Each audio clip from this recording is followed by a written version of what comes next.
ಓಂ ನಮಃ ಶಿವಾಯ. ಹರ ಹರ ಮಹಾದೇವ್. ಗಂಗೆ ಚೆನ್ನೈ ಚೈವ ಗೋದಾವರಿ ಸರಸ್ವತಿ ನರ್ಮದಾ ಸಿಂಧು ಕಾವೇರಿ ಜಲೈನ್ ಸನ್ನಿಧಿಂ ಕುರು. ಇದು ರುದ್ರಪಟ್ಟಣದಲ್ಲಿ ಬರುವ ಪ್ರಮುಖ ಮಂತ್ರ. ಈ ಗಂಗಾ ನದಿಯಲ್ಲಿ ಇಂದು ಪ್ರಯಾಗ್ರಾಜ್ನಲ್ಲಿ 144 ವರ್ಷಗಳಿಗೊಮ್ಮೆ ನಡೆಯುವ ಮಹಾಕುಂಭಮೇಳ ಇಲ್ಲಿ ಬಹಳ ವಿಜೃಂಭಣೆಯಿಂದ ನಡೀತಾ ಇದೆ. ಇಲ್ಲಿ ಗಂಗಾ, ಯಮುನಾ, ಸರಸ್ವತಿ ನದಿಗಳ ಇದು ತ್ರಿವೇಣಿ ಸಂಗಮ. ಅಲಹಾಬಾದ್ ಅಂತೇಳಿ ಏನಿತ್ತು ಅದನ್ನು 2008ರಲ್ಲಿ ಹೆಸರನ್ನು ಬದಲಾವಣೆ ಮಾಡಿ ಈಗ ಪ್ರಯಾಗ್ರಾಜ್ ಅಂತೇಳಿ ಮರುನಾಮಕರಣ ಮಾಡಲಾಗಿದೆ. ಇಲ್ಲಿ ಗಂಗಾ ನದಿಯು ಗೋಮುಖ ಕ್ಷೇತ್ರದಲ್ಲಿ ಉದ್ಭವವಾಗಿ ದಕ್ಷಿಣ ಕಾಶಿ ಮತ್ತು ರುದ್ರಪ್ರಯಾಗದ ಮೂಲಕ ಹರಿದು ಹರಿದ್ವಾರದ ಮೂಲಕ ಅಲಕಾನದಿಯನ್ನು ಸೇರಿ ಇಲ್ಲಿ ಪ್ರಯಾಗ್ರಾಜಲ್ಲಿ ಬಂದು ಸೇರ್ತಾಳೆ. ಇನ್ನು ಯಮುನಾ ನದಿಯು ಯಮುನೋತ್ರಿಯಲ್ಲಿ ಉದ್ಭವಿಸಿ ಈ ಪ್ರಯಾಗ್ರಾಜಲ್ಲಿ ಬಂದು ಸೇರ್ತಾಳೆ. ಇನ್ನು ಸರಸ್ವತಿ ನದಿಯು ಭಾರತ ಖಂಡದ ಕೊನೆಯ ಸ್ಥಾನ ಮಾನ ಎಂಬಲ್ಲಿ ಬದ್ರಿನಾಥ್ ಎಂಬಲ್ಲಿ ಹುಟ್ಟಿ ವೇದವ್ಯಾಸರಿಂದ ಶಾಪಕ್ಕೆ ಒಳಗಾಗಿ ಗುಪ್ತಗಾಮಿನಿಯಾಗಿ ಹರಿದು ಈ ಗಂಗಾ ನದಿಯನ್ನು ಬಂದು ಈ ಪ್ರಯಾಗ್ರಾಜಲ್ಲಿ ಸೇರಿ ಇಲ್ಲಿ ತ್ರಿವೇಣಿ ಸಂಗಮ ಅಂತೇಳಿ ಕರೀತಾರೆ. ಈ ತ್ರಿವೇಣಿ ಸಂಗಮದಲ್ಲಿ ಇಲ್ಲಿ ನಡೀತಿರ್ತಕ್ಕಂಥ 144 ವರ್ಷಗಳಿಗೊಮ್ಮೆ ಮಹಾಕುಂಭಮೇಳ. ಈ ಕುಂಭಮೇಳವು 6 ವರ್ಷಗಳಿಗೊಮ್ಮೆ ಅರ್ಧ ಕುಂಭಮೇಳ, 12 ವರ್ಷಗಳಿಗೊಮ್ಮೆ ಪೂರ್ಣ ಕುಂಭಮೇಳ. ಈ 12 ಕುಂಭಮೇಳಗಳು ಮುಗಿದ ನಂತರ ಮಹಾಕುಂಭಮೇಳ 144 ವರ್ಷಗಳಿಗೊಮ್ಮೆ ನಡೀತಾ ಇದೆ. ಈ ಮಹಾಕುಂಭಮೇಳದಲ್ಲಿ ನಾವು ಕೂಡ ಭಾಗಿಯಾಗಿದ್ದೀವಿ. ನಾವು ಈ ಮಹಾಕುಂಭಮೇಳದಲ್ಲಿ ಭಾಗಿಯಾಗಲಿಕ್ಕೆ 2000 ಕಿಲೋಮೀಟರ್ ಕರ್ನಾಟಕ ರಾಜ್ಯದ ಚಿಕ್ಕಮಗಳೂರು ಜಿಲ್ಲೆಯಿಂದ 4 ಜನರು ಬಂದು ಇಲ್ಲಿ ಇವತ್ತು ಪವಿತ್ರ ಸ್ನಾನವನ್ನು ಮಾಡಿದ್ದೀರಿ. ಇಲ್ಲಿ ಉತ್ತರ ಭಾರತದಲ್ಲಿ ಗಂಗಾ, ಯಮುನೆ, ಸರಸ್ವತಿ ಎಷ್ಟು ಪವಿತ್ರಳೋ ಹಾಗೆ ದಕ್ಷಿಣ ಕರ್ನಾಟಕದ ನಮ್ಮ ಚಿಕ್ಕಮಗಳೂರು ಜಿಲ್ಲೆಯಲ್ಲಿ ಹುಟ್ಟುವಂಥ ತುಂಗಾ, ಭದ್ರಾ ನದಿಗಳು ಕೂಡ ಅಷ್ಟೇ ಪವಿತ್ರಳು. ತುಂಗ ಮತ್ತು ಭದ್ರಾ ನದಿಗಳು ಮೂಡಿಗೆರೆ ತಾಲೂಕಿನ ಕಳಸಾ ಸಂಸ್ಥೆ ಎಂಬಲ್ಲಿ ಜನ್ಮವನ್ನು ತಾಳಿ ಭದ್ರಾ ನದಿಗೆ ಲಕ್ಕೋಳಿಯಲ್ಲಿ ಡ್ಯಾಮನ್ನು ನಿರ್ಮಾಣ ಮಾಡಿದ್ದಾರೆ. ಇನ್ನು ತುಂಗಾ ನದಿಗೆ ಶೃಂಗೇರಿ ಮೂಲಕ ಹರಿದು ಶಿವಮೊಗ್ಗ ಜಿಲ್ಲೆ ಗಾಜನೂರು ಎಂಬಲ್ಲಿ ಡ್ಯಾಮನ್ನು ನಿರ್ಮಾಣ ಮಾಡಿದ್ದಾರೆ. ಇವು ಎರಡೂ ನದಿಗಳು ಶಿವಮೊಗ್ಗ ಜಿಲ್ಲೆ ಹೊನ್ನಾಳಿ ತಾಲೂಕಿನ ಕೂಡಲಿ ಎಂಬಲ್ಲಿ ಸಮ್ಮಿಲನವಾಗಿ ಮುಂದೆ ತುಂಗಭದ್ರಾ ನದಿಯಾಗಿ ಹರಿಯುತ್ತಾರೆ.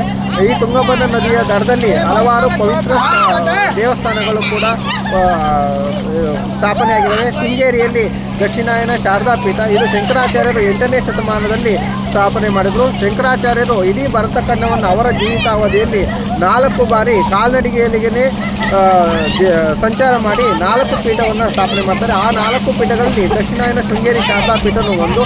ಇನ್ನು ಭದ್ರಾ ನದಿಯ ದಡದಲ್ಲಿ ವೀರಶೈವ ಪರಂಪರೆಯ ಪಂಚಪೀಠಗಳಲ್ಲಿ ಒಂದಾದ ಮೊದಲನೇ ಪೀಠ ರಂಭಾಪುರಿ ಪೀಠವನ್ನು ಜಗದ್ಗುರು ರೇಣುಕಾಚಾರ್ಯರು ತ್ರೇತಾಯುಗದಲ್ಲಿ ಸ್ಥಾಪನೆ ಮಾಡ್ತಾರೆ. ಇದು ಅಲ್ಲಿ ಚಿಕ್ಕಮಗಳೂರು ಜಿಲ್ಲೆಯಲ್ಲಿ ಭದ್ರಾ ನದಿಯಲ್ಲಿ ಮೊದಲ ಪೀಠವಾದರೆ ಈ ಕಾಶಿ ಕ್ಷೇತ್ರದಲ್ಲಿ ಕೊನೆಯ ಪೀಠ. ವೀರಶೈವ ಪಂಚಪೀಠಗಳಲ್ಲಿ ಮೊದಲ ಪೀಠ ಚಿಕ್ಕಮಗಳೂರು ಜಿಲ್ಲೆಯಲ್ಲಿ ಇದ್ದರೆ ಕೊನೆಯ ಪೀಠ ಕಾಶಿ ಪೀಠವು ಈ ಉತ್ತರ ಪ್ರದೇಶದಲ್ಲಿರ್ತಕ್ಕಂಥದ್ದನ್ನು ನಾವು ನೋಡ್ಬೋದಾಗಿದೆ.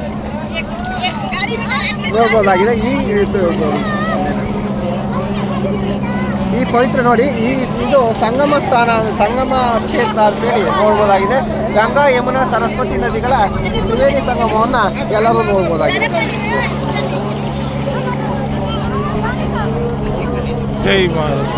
ಏನು ಇಡೀ ಈ ಪವಿತ್ರವಾಗಿ ಎಲ್ಲರೂ ಕೂಡ ಪಾವನ ಪುನೀತರಾಗ್ತಿರ್ತಕ್ಕಂಥ ಗಂಗಾ ನದಿಯಲ್ಲಿ ಸ್ನಾನ ಮಾಡ್ತಿರ್ತಕ್ಕಂಥ ಒಂದು ವೀಕ್ಷಣೆಯನ್ನು ಎಲ್ಲರೂ ಕೂಡ ಮಾಡಿ.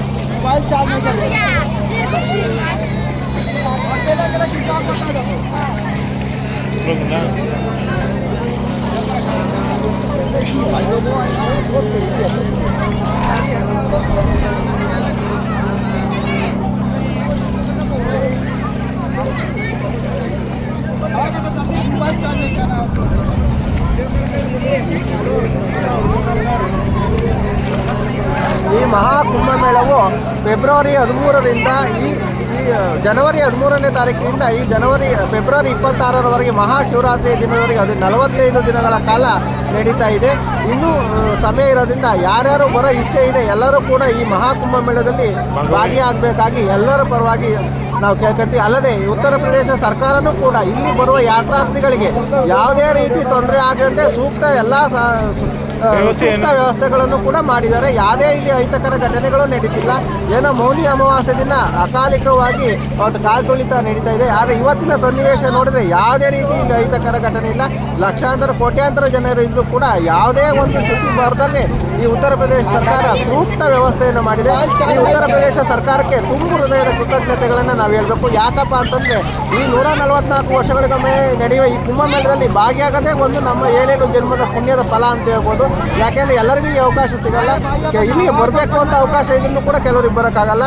ಬಂದ್ರೂ ಕೂಡ ಇಲ್ಲಿ ಎಷ್ಟೋ ಜನ ವಾಪಸ್ ಹೋಗಿರೋದನ್ನು ನಾವು ಕೇಳ್ಕೊಂಡಿದ್ವಿ. ಆದರೆ ಇಲ್ಲಿ ಯಾಕೆ ಹೋಗ್ತೀರಾ, ರಶ್ ಇದೆ, ಗಲಾಟೆ ಆಗ್ತಾಯಿದೆ, ಕಾಲು ತುಳಿತ ಆಗ್ತಾಯಿದೆ ಅಂತ ನಮಗೆಲ್ಲ ಏನೇನೋ ವಿಚಾರಗಳು ಬಂದವು. ಆದರೂ ನಾವು ಭಗವಂತನ ಮೇಲೆ ಭಾರವನ್ನು ಹಾಕಿ ನಾವು ಇಲ್ಲಿ ಬಂದ್ವಿ. ಯಾವುದೇ ರೀತಿ ನಮಗೂ ಯಾವುದೇ ತೊಂದರೆ ತಾಪತ್ರಗಳಾಗಿಲ್ಲ. ಎಲ್ಲ ಸುಸೂತ್ರವಾಗಿ ಬಂದು ಇಲ್ಲಿ ನಾವು ಪ್ರಯಾಗ್ರಾಜಲ್ಲಿ ನಿನ್ನೆ ವಾಸ್ತವ್ಯವನ್ನು ಮಾಡಿ ಇವತ್ತು ಬೆಳಿಗ್ಗೆ ಈ ಗಂಗಾ ಸ್ನಾನವನ್ನು ಮಾಡಲಿಕ್ಕೆ ಬಂದಿದ್ವಿ. ಗಂಗೆ ಅಷ್ಟೇ ಪವಿತ್ರಳು. ಗಂಗಾ ನದಿಯಲ್ಲಿ ಸ್ನಾನ ಮಾಡಿ ನಾವು ಪಾವನ ಪುನೀತರಾಗಿದ್ದೀವಿ. ಎಲ್ಲರಿಗೂ ಕೂಡ ಆ ಗಂಗೆ ಆ ಭಗವಂತನ ಆಶೀರ್ವಾದ ಇರಲಿ ಅಂತೇಳಿ ನಾವು ಕೇಳ್ತೀವಿ. ಎಲ್ಲರಿಗೂ ಒಳ್ಳೆಯದಾಗಿ. ಹರ ಹರ ಮಹಾದೇವ್. ಹರ ಹರ ಮಹಾದೇವ್.